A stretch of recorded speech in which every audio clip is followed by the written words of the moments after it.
দু একজন নীতি নির্ধারক বলছেনও যে এইসব উদ্যোগের ভিতর দিয়ে রোহিঙ্গাদের ফেরত পাঠানোর একটা সম্ভাবনা দেখা যাবে। সেটা কিন্তু দেখা যাবে না। আজকে 2025 সালের আরাকান কিন্তু সম্পূর্ণ ভিন্ন। বাংলাদেশ তো এই সমস্যা তৈরি করে না, বাংলাদেশের এটা দায়ও নাই, কিন্তু বাংলাদেশকে দায়িত্বটা নিতে হচ্ছে। It is also going to create a lot of pressure on Myanmar government. Civil সোসাইটির সাথে রাখাইন সিভিল সোসাইটি আজ পর্যন্ত একটা ভালো সংলাপ করেনি। তাদের নাগরিকত্ব দিলেও ওইখানে যে সমস্যা হবে, বাংলাদেশেরও সংলাপের প্রয়োজন। যে তোমরা যে এখন আরাকান আর্মির সাথে যুদ্ধ করছো, এতে তোমাদের প্রত্যাবর্তন তো আরও দূর হবে। এখন তো এটা বড় কনসার্ন যে তহবিল সংকট, তাহলে কি হবে?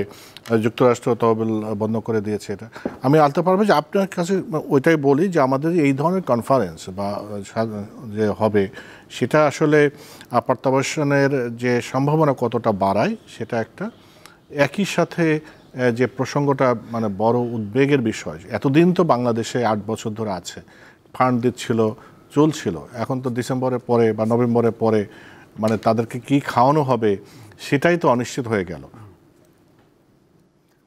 আসলে এই সম্মেলন এই অর্থে একটা শুভ ঘটনা যে রোহিঙ্গা ইস্যু, ইউক্রেন যুদ্ধ এবং গাজার ঘটনার পরে অনেক মনোযোগ হারিয়ে ফেলেছিল বিশ্বজুড়ে।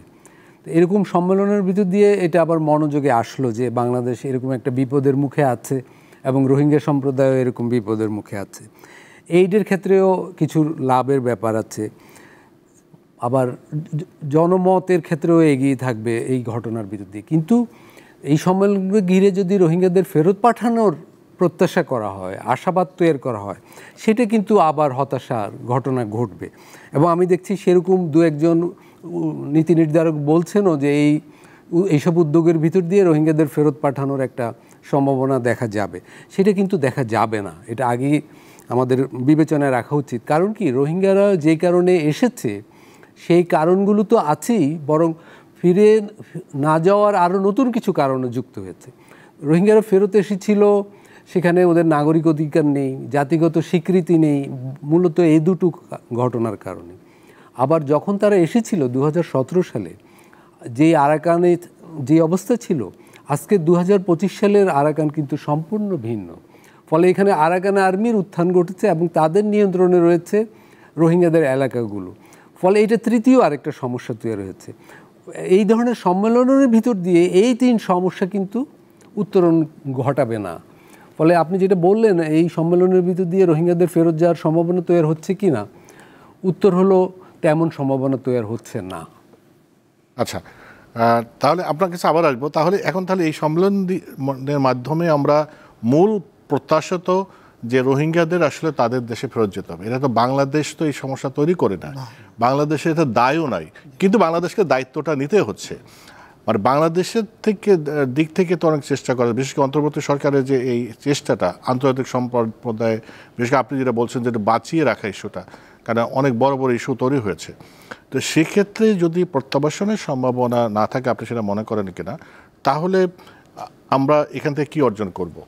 3টা মেজর ইভেন্ট হতে যাচ্ছে। এইটা হলো প্রথমটা হলো, আরেকটা সেকেন্ডটা হবে হলো কাতারে, আর 3 নম্বরটা হবে যুক্তরাষ্ট্র, যে ইউএন। এখানে এই ইয়েতে পুরোটা যে এক্সারসাইজটা যেটা হচ্ছে, এখান থেকে হয়তো আমরা যারা ডোনার এজেন্সিসরা, এটা একটা ওনারা এনকারেজড হবেন যাতে নাকি সাস্টেনেন্স করতে পারি আমরা রোহিঙ্গাদেরকে। 2 নম্বর হলো, it is also going to create a lot of pressure on Myanmar government. এইবারে একটা ব্যতিক্রম দেখলাম এবার যে সম্মেলনে। ফার্স্ট টাইম মিয়ানমার অ্যাম্বাসেডারকে শুনেছি ওখানে আছে, মানে গিয়েছিলেন। এটা কিন্তু এর আগে কিন্তু মিয়ানমার কোনো সময় কোনো রিপ্রেজেন্টেটিভ কোনো কিছুতে কিন্তু পাঠাতো না, এবং হি অলসো টকড, ওখানে কথা বলেছেন। দ্যাট ওয়াজ অলসো ধরেন, যদিও আমি পার্সোনালি মনে করি এটা কাইন্ড অফ আ ট্যাকটিক্যাল ইয়ে। কারণ হলো মিয়ানমার গভর্নমেন্ট জানে কে পাঠাবে তো রাখাইনে is not under control of Myanmar government, এবং চুক্তি করতে হবে আপনাকে মিয়ানমার গভর্নমেন্টের সাথে। তো দ্যাট মিনস ওই যে ব্যাক টু স্কোয়ার ওয়ান আর কি, আপনি ওই সেই প্রবলেমটা থেকেই গেল। তো মানে এখান থেকে ওই যে আমি বললাম কি, এই 3 ইয়েটা যে আরও 2টা যে সম্মেলন হচ্ছে, ওখান থেকে মিয়ানমার গভর্নমেন্টের উপরে প্রেশারাইজড, আর যেটা নাকি বা হতে যাচ্ছে মানে আমার যে সাস্টেনেন্সের জন্য যে টাকাটা দরকার হবে, এখান থেকে আরেকটা জাস্ট আমি লিঙ্ক আপ একটা জিনিস আরেকটা করে দিই। আগামী ডিসেম্বরে কিন্তু ইলেকশন হতে যাচ্ছে মিয়ানমারে, এবং এই ইলেকশনটা কিন্তু এর সাথে লিঙ্ক আপ কিন্তু অনেক কিছু আছে। যেমন ধরেন এখন Myanmar government is also receptive এবং অনেক কিছু কিন্তু ছাড় দিয়েছে। এবার যে ইলেকশন লট, আমি এই জন্য এই কথাটা লিঙ্ক আপ দিচ্ছি, this is also time for আমাদের ডিপ্লোম্যাটসদের to go for a really kind of offensive to do something. এখন কিন্তু যেহেতু রিসেপটিভ, এই জন্য বললাম রিসেপটিভ কেন বিকজ ওরা যে ইলেকশন ল যেটা বানিয়েছে, আমি এর আগে এত রিল্যাক্সড, এত বা কোনো সময় দেখি নাই বা শুনিও নাই আর কি, বা ওখানে এরা অনেক কিন্তু পার্টিসিপেট করছে এই ইলেকশনে, এই যে ইলেকশন আদার দেন রাখাইন এবং চীন স্টেট বাদে, বিকজ ওখানে আদার দেন 2টা বা 3টা বাদে সব পুরোটাতে কিন্তু মার্শাল ল ডিক্লেয়ার্ড আর কি। এখানে দ্যাট মিনস এখানে ইলেকশন হবে না। তো এই জায়গাটা কিন্তু আমাদেরকে কিন্তু মিয়ানমারের যে মেইন সলিউশনটা কিন্তু সেই ন্যাপিটোতেই আছে। ওখানে কিন্তু আমাদেরকে এই একটা অপরচুনিটি, যখন রিসেপটিভ, আগে তো করতো না, শুনতোই না কথা, এখন রিসেপটিভ, এবং China is also creating lot of pressure.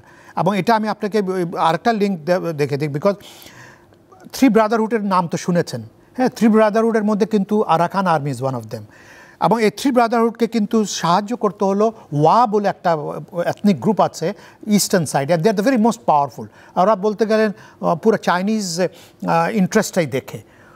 They have threaten and they have also stopped, এবং ওরা কিন্তু ওই যে ওই MNDA একটা বিরাট গ্রুপ আছে ইনসার্জেন্ট, এবং TNLA একটা গ্রুপ আছে, ওদের ওই আর্মস অস্ত্র বন্ধ করে দিচ্ছে, এবং ওরা যা ছিল জায়গা দখল করেছিল, মোস্ট অফ দ্য জায়গা খালি করে দিয়েছে।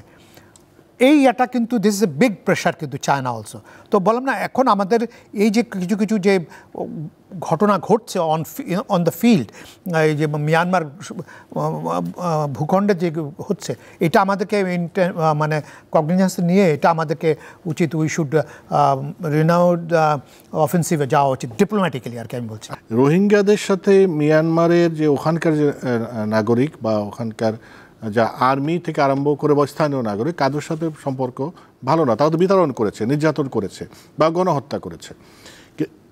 রাখাইন যারা মানে রাখাইন আর্মি, এদের সাথে রোহিঙ্গাদের আসলে কেমিস্ট্রিটা কি? হ্যাঁ, আপনি তো বললেন দুটো সমস্যা, মানে এই সমস্যাটা কতটা জটিল। মানে 2017 সালে তারা এসেছে, এখন কিন্তু 2025 সাল।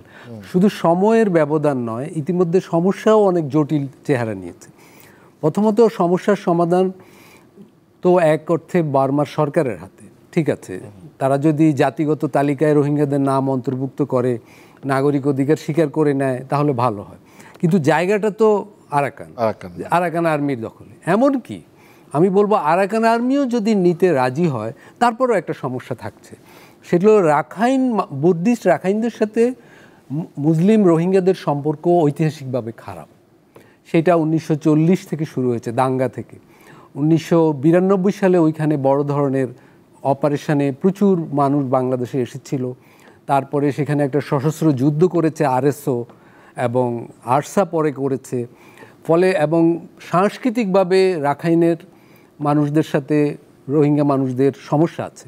ফলে এইটা চতুর্থ সমস্যা, এটা নিয়ে কোথাও আলোচনা হয় না, কিন্তু আমি বলবো এটা অন্যতম বড় সমস্যা। যেখানে তারা একসাথে থাকবে, সেখানে তাদের ভিতর তো একটা সাংস্কৃতিক সামাজিক বোঝাপড়া থাকতে হবে, মিলমিশ থাকতে হবে। কিন্তু কোনো সরকার, আমাদের সরকার, বার্মার সরকার, আরাকান আর্মি, এমনকি আন্তর্জাতিক সম্প্রদায় রোহিঙ্গা সিভিল সোসাইটির সাথে রাখাইন সিভিল সোসাইটি আজ পর্যন্ত একটা ভালো সংলাপ করেনি যে তোমরা তো একসাথে থাকবে, তাহলে তোমাদের ভিতর একটা বোঝাপড়া হতো দরকার। এইটা আমি মনে করি একটা বড় সমস্যা, যেটা অনালোচিত। ফলে সমস্যা আসলে 4টা, এবং আরেকটা সম্প্রতি তৈরি হয়েছে 5ম সমস্যা, সেটা হলো রোহিঙ্গাদের যে সংগঠনগুলো রয়েছে, আধা সামরিক বা আধা অহিংস, তারা 4 ব্রাদার্স অ্যালায়েন্স গঠন করেছে, ছোট ছোট 4টা সংগঠন, এবং তারা আরাকান আর্মির বিরুদ্ধে যুদ্ধ করছে। এখন এটা গত কয়েক মাসের ডেভেলপমেন্ট। তাহলে আরাকান আর্মির রোহিঙ্গাদের প্রতি সে বিদ্বেষমূল মনোভাব তো আরও বেড়েই গেল। এবং মুখে যাই বলুক, সাধারণ ক্যাডারদের ভিতর, আরাকান আর্মির সাধারণ কর্মীদের মধ্যে এবং রাখাইন জনগোষ্ঠীর মাঝেও রোহিঙ্গা বিদ্বেষ রয়েছে। তাহলে আপনি কি ভিত্তিতে ফেরত পাঠাবেন? তাদের নাগরিকত্ব দিলেও ওইখানে যে সমস্যা হবে। তাদের জাতিগত স্বীকৃতি দিলেও সমস্যা হবে এবং আরাকান আর্মি মেনে নিলেও সমস্যা হবে। তার মানে বাংলাদেশের রোহিঙ্গাদের সাথে এক ধরনের বাংলাদেশেরও সংলাপের প্রয়োজন, যে তোমরা যে এখন আরাকান আর্মির সাথে যুদ্ধ করছো, এতে তোমাদের প্রত্যাবর্তন তো আরও দুরূহ হয়ে গেল।